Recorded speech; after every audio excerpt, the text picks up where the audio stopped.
Good morning.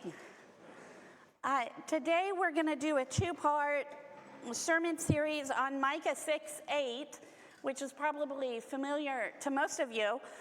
It was supposed to be a three-part series, but because of the weather, the baptism was moved back, and then so now my series is shortened because Lent is coming, friends. So anyway, we're going to study the same text today and next week, which I know is a little bit unusual, but different parts of it. So I won't give this same sermon verbatim next week, I promise. Last week, though, a man named Bishop Julius Trimble, who is a United Methodist General Secretary, shared a sermon on Micah 6:8. And I want to talk about that just a little bit. Sometimes we think of these great people as having just unlimited courage and confidence and self-esteem, and we don't always see that there are moments when they get discouraged as well. And he shared about this time years ago when he was a congregational pastor. And he said he was walking through, I think it was the sanctuary one day, and he said he was feeling discouraged and depressed and just really having a hard time. And he said he was walking with his shoulders kind of stooped and his head kind of down. And down at the back of the church, just during the middle of the week, so he didn't know anybody else was there, there was this congregant. And she called out, "Lift up your head, Pastor. You are a child of the Most High God." He said he carried that phrase with him all week long. Thought of that phrase over and over and over. It encouraged him and lifted him up, and he carries that phrase in his head, in his heart, even now. Lift up your head, for you are a child of the Most High God. It's a moment that has stayed with him all these years, and that brief little encounter lifted his spirits in a way he didn't even know he needed. It's amazing. It's astonishing even what a little kindness can do for folks. It reminds me a little bit of another preaching story, one I was able to hear myself. A friend of mine was giving a sermon on the image of God, and he reminded us that we will never meet someone who is not made in the image of God. Whoever they are, whatever they have done, however they treat the people around them, whether we like them or not, whether we agree with their thinking or not, we are interacting with someone who is made in the image of God. I have stolen that many times over the years. Y'all have probably heard me say that in my own sermons. So from Micah 6:1-8 this morning, stand up. Plead my case before the mountains. Let the hills hear what you have to say.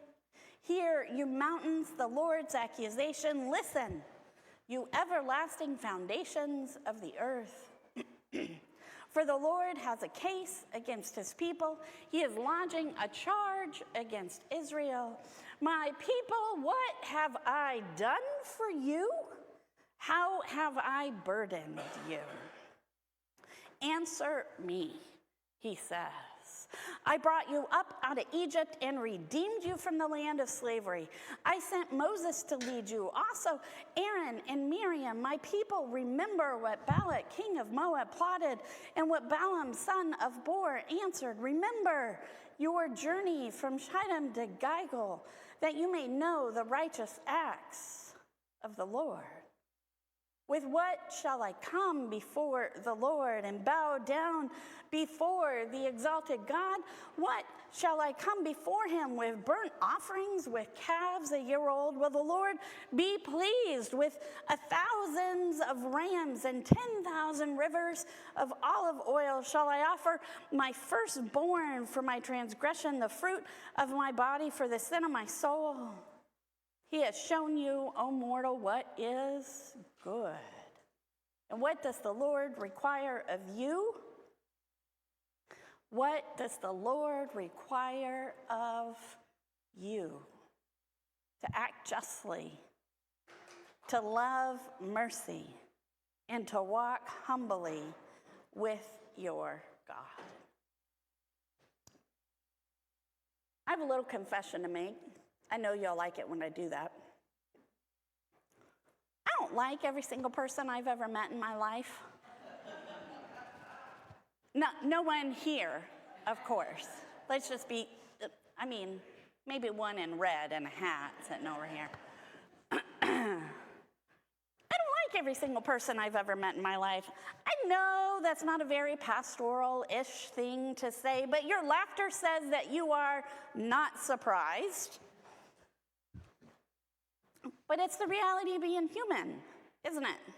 Sometimes I've had what I thought were really good reasons for not liking someone, and other times I've just been petty and rude, especially if they're driving in the far left lane, 20 miles under the speed limit. I suspect y'all have had similar thoughts over the years, right? Come on, it's confession time. I want to see some head nodding here. Yeah. So the challenge of this text is not liking everybody, but instead seeing the inherent worth and dignity in every single person that being a child of the Most High God means. It means every single person we meet, holding them up with dignity and compassion, acting accordingly to this text. Whether we like someone or not, we're instructed to treat everyone with dignity and compassion. In the same sermon I mentioned earlier, Bishop Trimble also shared this. What does the Lord require? These three essential non-negotiables apart from worship. Do justice. Not debate justice, not theologize justice, not discuss justice, but to do justice, to love mercy, to walk in humility with God. He says that authentic faith requires ethical relationships, and that one of the most powerful prayers we can pray, friends, is, God, use me. Now, so often when we study and talk about this text, what we focus on is justice, right? Doing justice and the importance of justice and how the concept of justice, trying to make the world right, is woven through the entirety of the biblical text from Genesis through Revelation. We cannot be a people of faith without understanding how God calls us to justice and have a willingness to do something with that understanding.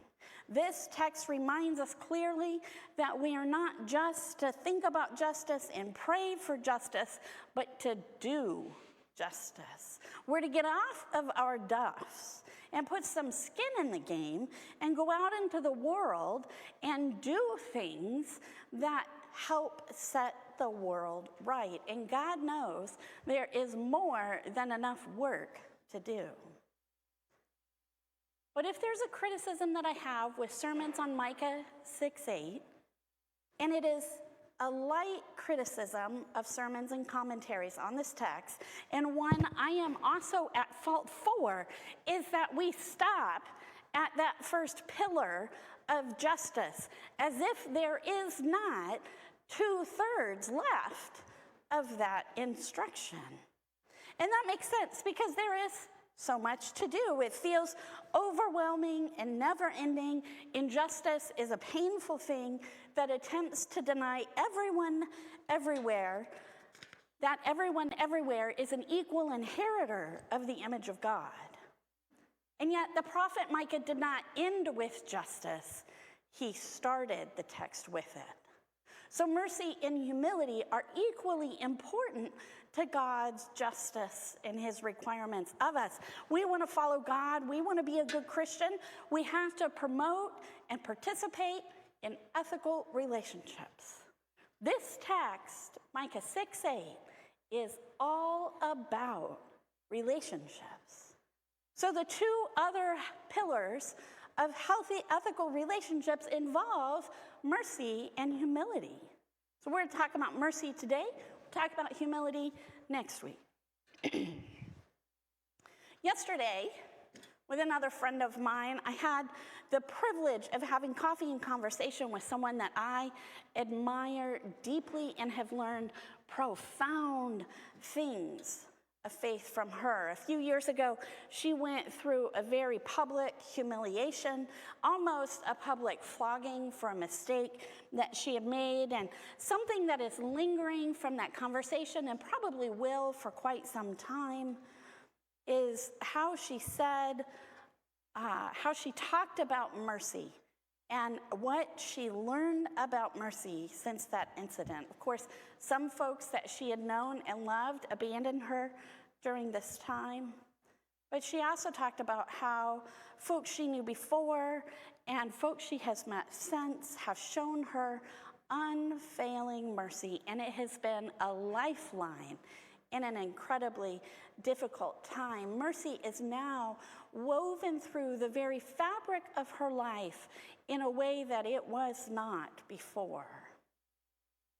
There's a subtle shift, perhaps, in how we see this text, depending on which translation we read. Some use kindness, others use mercy. Both are great and needed in our relationships, but mercy and kindness, they are different things. Now, I'm not a Hebrew scholar, and so like you, I have to rely and trust on the translations that I have. So without getting too much into the weeds about why a word is translated a specific way from ancient Hebrew into English, all of this about mercy and kindness, it comes from one word, hesed. It's a complex word that appears hundreds of times in the Old Testament, and context can create subtle shifts in meaning. Some scholars use the translation of mercy as a way to show that justice needs mercy. Justice needs the compassion that mercy shows, or it is not true justice. And when translated to kindness, this shows the relational part of the text. We are offering intentional goodness toward one another. We're lifting them up because they are a child of the Most High God. Either way, mercy or kindness, as people of faith, we're supposed to love it. That's what it says. Love mercy. Love kindness. And therein lies the rub. We can be kind without loving it. We can maybe show mercy without loving it, because we all know how to check those boxes on those lists we have about what we think it takes to make a good Christian. So we can outwardly show kindness and we can outwardly show mercy, but are we loving it? Because if we practice mercy, if we practice kindness without loving it, are we just kind of maybe sort of going through the motions of faith instead of living it authentically like we're instructed to do in this text? Now that's an uncomfortable thought, isn't it? It is. So often, we want to put limits on God. We want to give addendums to what God asks of us. We want to explain away the things that we find difficult to do. Make excuses as to why we can't or don't want to, or how God couldn't possibly mean it the way that we're reading it. But friends, that's on us. That's on us. And that says more about our faith and trusting God than it does about God. We already know that authentic faith requires ethical relationships. We cannot treat people badly and without compassion. We cannot withhold kindness or mercy and say we are living an authentic faith in the best way that we could. Friends, we need more advocates in this world for kindness and mercy. We're the ones being asked, how are we gonna answer? Let me say that again. We are the ones being asked by God to love mercy, to love kindness. How are we gonna answer? Look, I get it, right? I get it. Sometimes we don't want to extend mercy because it wasn't given to us. Or we don't want to extend mercy because we think, well, maybe that person doesn't deserve mercy. Or we don't want to be kind because we're still mad or we're still hurt by what happened and we're feeling just a little bit salty. Or we're tired of being smacked in the face and we're tired of having to turn around. We want to do some of our own smacking back. I get it. Sometimes, come on, maybe we don't, but that hand's just twitching at our side, right?